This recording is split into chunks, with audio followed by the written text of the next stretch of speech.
黒木さんおはようございます。おはようございます。今日は何を教えてくれるんでしょうか。はい、今日は杉染めをしたいと思います。はい、はい、よろしくお願いします。よろしくお願いします。さあ、杉の葉、杉の木、杉の葉ですかね。葉でもあり木でもあり、はい、はい、まあこんな状態の葉の部分ですね。枝も使いますけれども、はい、昨年の冬至の日に神社の方からご神木の杉をいただきまして。ご神木。はい。で、神社の大木になった杉なんですけど、多分もう100年以上経ってる杉をいただきまして、でそれを冬至の日も染めたんですけど、その分をずっとまだ保存してた分がありまして、まだこんなに青々してます。青してますよね。はい。で、そして杉染めをちょうど今旧暦のお正月間近ですよね。っていうか、まあこれから今から、お正月を迎えますので、またおめでたいということで、杉染めをやってみたいと思います。はい。はい。よろしくお願いします。ね、よろしくお願いします。黒木さんは旧暦で動いてるんですか。そうです。はい。もうここ10年ぐらい。あ、そうなんですか。はい。だいたい旧暦っていうのは新月から始まります。はい。はい。新月が1日。で満月が15日十五夜の日。ですよね。はい。ですよね。でそれからまたこう月が欠けてきて、で次の新月に次の月を迎えるっていうのが新月から新月までってことですか。そうですそうです。まあ1ヶ月みたいな。はい。はいはい。それで黒木さんは日頃動いてる。そうですよね。はいはい。じゃあ今日は大忙しい。今日大忙し、師走の大忙しで、あと3日ぐらいでお正月迎えるので、はい、いろんなことを、はい、まあ日常的にはね太陽暦で動いてますけれども、こういう植物たちも多分この旧暦で一緒に過ごした方がすごく分かりやすくて、芽吹く時とか、いろんなことを教えてくれますので、なんか江戸時代はね、多分ね、そうなんですよ。お月様が中心とした動き方というか暦ですよね。そうそうそう、多分ね、この暦は明治時代ぐらいまでは使われてたみたいです。ですよね、使われてたんですよね。ほんの最近ですね、この新暦っていうかこの太陽暦、グレゴリオ暦っていうのは、はい。なので、まあ元々の自分の体の感じ方としては旧暦の方が多分皆さん合ってる気がするんですよね。で月の満ち欠けで子供が生まれたりとか、そうですよね。ねとか、私は草をむしる時はほら月が欠けてく時だと次の草が生えにくかったりとか、手術をする時はやっぱ欠けてく時がいいとか、何かを始める時はこれから月が満ちていく時に向かってするとすごく流れが良くなったりとか、ありませんか。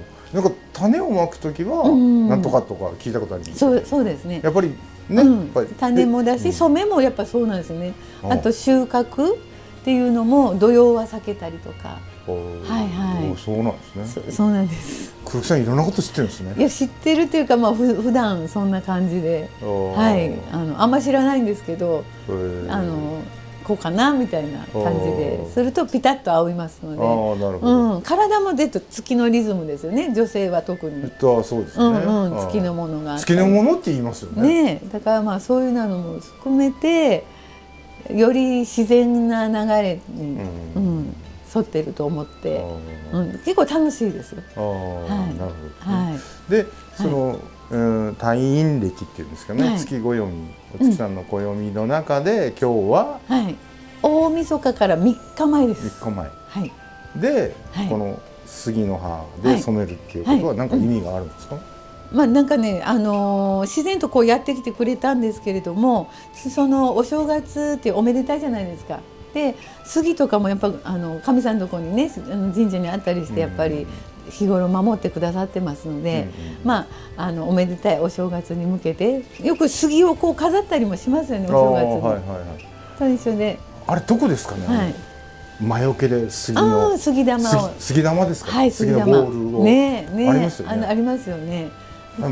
杉も守って、はい、もちろんです。はい。なのでちょっと染めるっていうこともぜひちょっとやっていきたいと思います。それで染めるんですね。よろしくお願いします。はい、よろしくお願いします。はい。杉は多分全国どこでもあると思うんですね。だから本当にこう剪定された後とかいただかれたりしたら、それをまたこう染めに使ってみてください。でもうこんな感じでザクザクっと切っていきます。なるべくちっちゃい方がいいんですか、切るとき。なるべく、はい。まあでも大体で。大体で。はい。こういう枝もいただきます。こ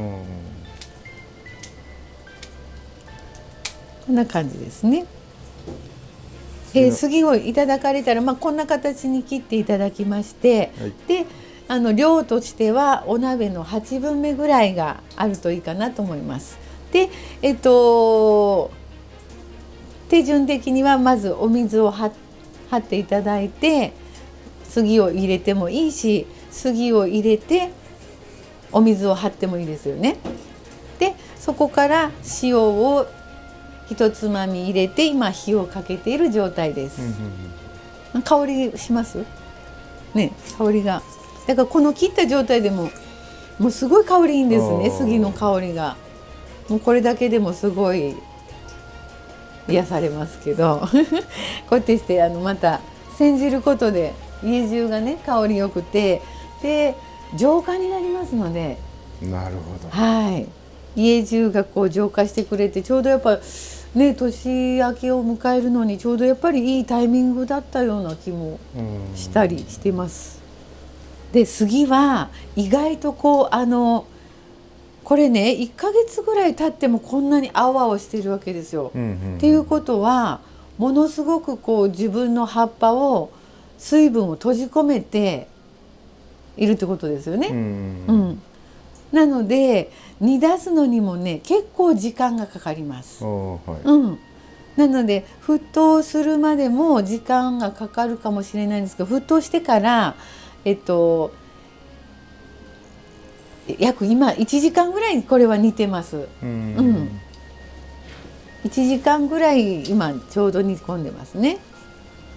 で弱火でも中火ぐらいでもいいんですけれども、長くじわーっとこうエキスを出していくといいと思います。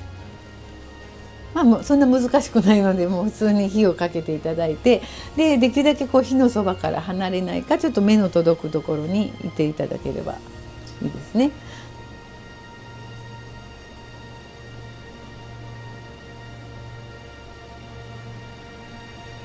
今ちょうどこれは1時間ぐらい煮込んでます。はい、でこれを、どのぐらい今繊維が出てきたかね、ちょっと見てもらっていいですか。こんな感じです。なんとなくわかりますこれ。なんとなく、なんとなく。ちょっとこうね、黄色がかった。そうそう、透明じゃないですよね。透明ではないですよね。ちょっと出てるから、はい。でちなみに杉が煮込んでいる間にこんな感じに今なってます。結構杉のエキスが出てね、なんか色が抜けましたっていう感じですよね。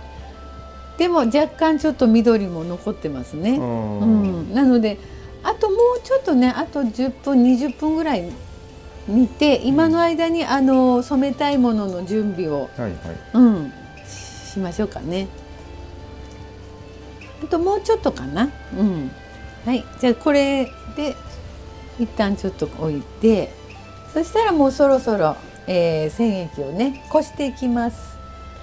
前回みたいにこういう穴あきのこういうなんていうのでしょう、こういうのでね、あとすくっていうっていうやり方もできるんですけど、簡単にちょっとこうざるを使ってこすっていうやり方もありますので、そっちでちょっとやってみましょうかね。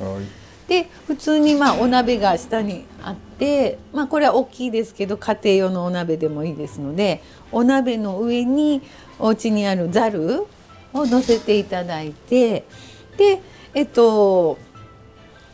もう使い古したシーツとかT シャツとか、綿の生地でも布でいいので、それをこんな感じでかけます。そしてよいしょ、大きかったらよいしょ、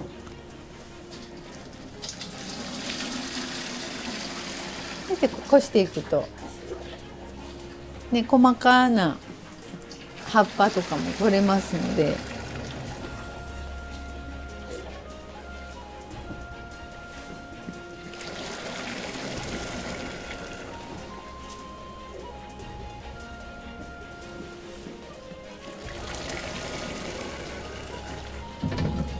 よいしょ、ちょっと重いですけど、熱いのでね、気をつけてこうやけどしないように。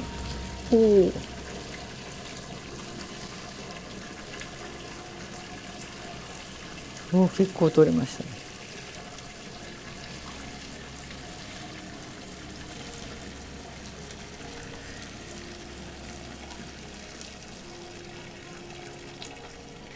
エキスをね出してくれました。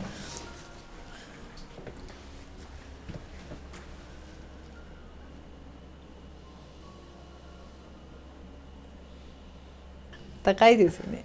これをのせます。よいしょ。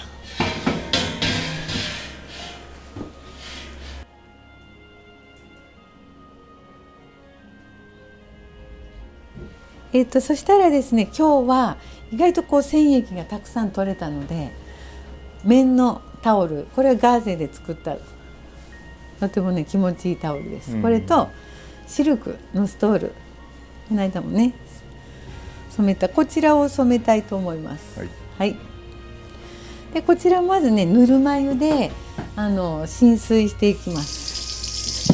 はい、水でもいいんですけど、今ちょっとこう乾いた状態ですので、ちょっとぬるま湯の方がより浸水しやすいんですね。染み込みやすいというか、でまんべんなく乾いたとこがないようにちょっとこうお湯でまだついた。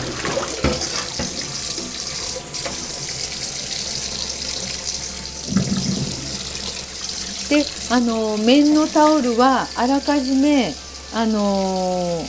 タンパク処理をしています。タンパク処理のねやり方もどっかでね一緒に、簡単ですので。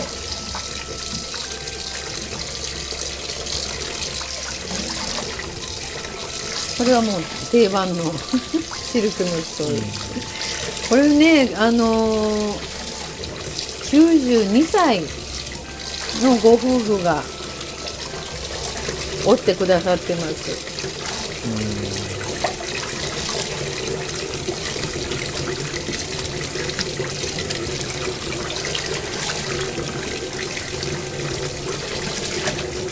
すごいですよね。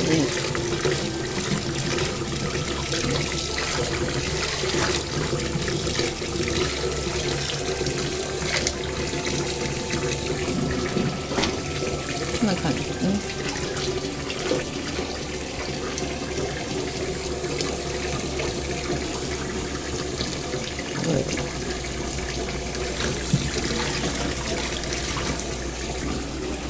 とこれね、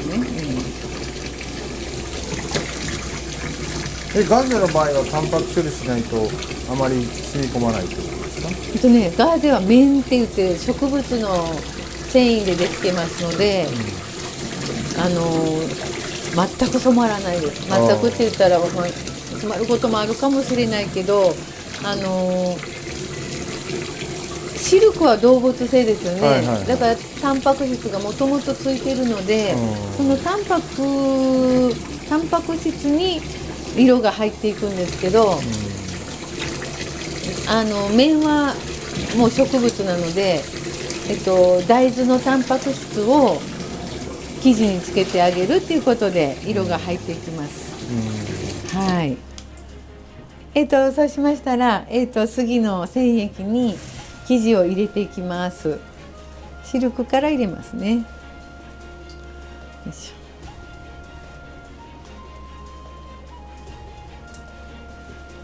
ょ。なんか今日長いね。そんなことない。よいしょ。生地は広げてね。でこう屏風畳になるように、おーっとっとっと、なんか生地が長い伸びた。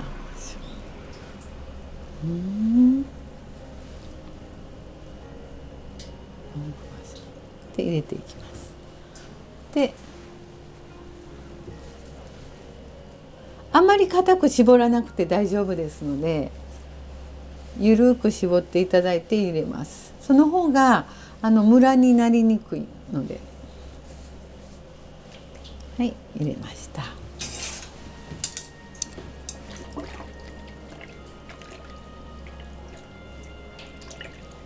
そして火を入れます。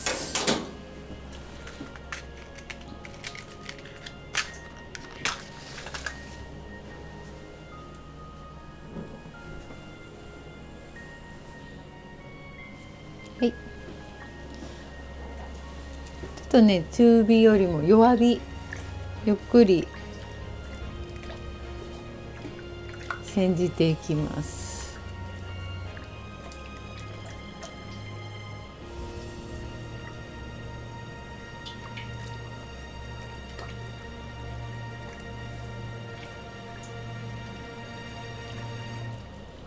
ここからだいたい20分ぐらい様子見ます。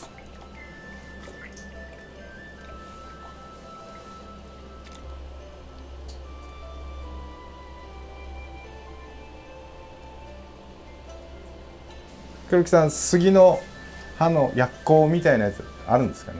杉の葉の薬効ですね。まず方向性が高いので、こうリフレッシュとか癒しとか、あと浄化が多いですね。そうかね。癒しと浄化。さっき杉玉の話をしましたけど、昔から使ってたんですよね。そうですよね。杉玉もやっぱ多分お守りでもあるし、そのお酒ができたよっていう、あれは印ですけど、お祝いとかやっぱ大事な行事の時に杉って多分近くにいたんじゃないかなと思います。私ちっちゃい頃、杉の葉で立てるっていう、傷口を杉の葉を煎じた染液で傷口を消毒するのかなっていうので使ってた記憶があるんですけど、殺菌を立てるっていうんですか。傷口を立てるって表現してます。面白い。殺菌なんですか。そうですね。消毒。消毒殺菌効果とか、もちろん抗菌とか、浄化なのでそうですよね。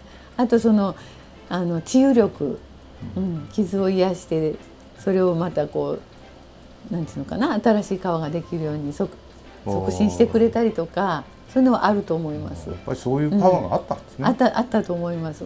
あったと思うというか、もうありますね。で今回の杉の葉は、その神社のご神木の杉であると。そうなんですよ。もう本当にね、ありがたいし、もう本当にこうね、普段日頃から守ってくださってる杉様がやってきてくださって、でそれを染めてつけるっていう、なんと贅沢なありがたいですよね。もう日頃もう日常がそのご神木の杉さんと一緒にずっといられるわけです。そうですよ。黒木さんって意外とそういうとこ贅沢ですよね。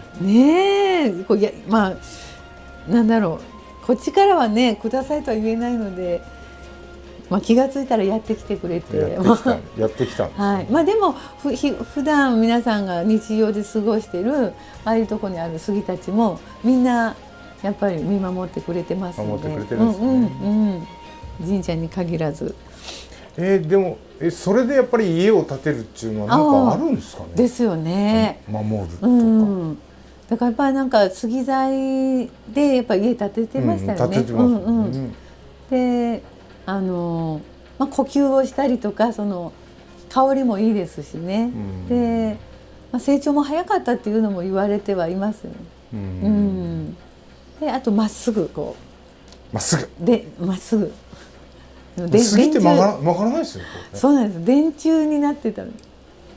電信柱もう杉であ、昔はそうだったんですかね。みたいですね。うん、あんなね長い高いとこまでまっすぐですもんね。うん。今度詳しく聞くつもりですけど、その吉永林業さんの所長とお話しして、木造の学校校舎、はいはい。要するに木で建てた学校ではなんか飛行があんまり起こらないとか。あ、そうだと思います。なんかそういうこと言ってました。はい。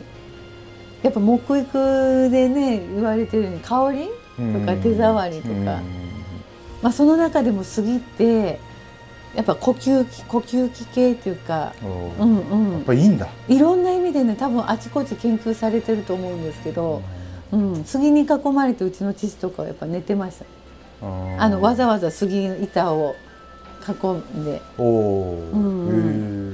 ていうこともありました。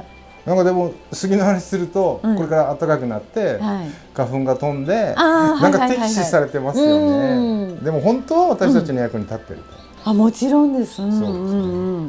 だからその花粉症も多分ね、最近じゃないですか。昔あったんで。昔なんかね。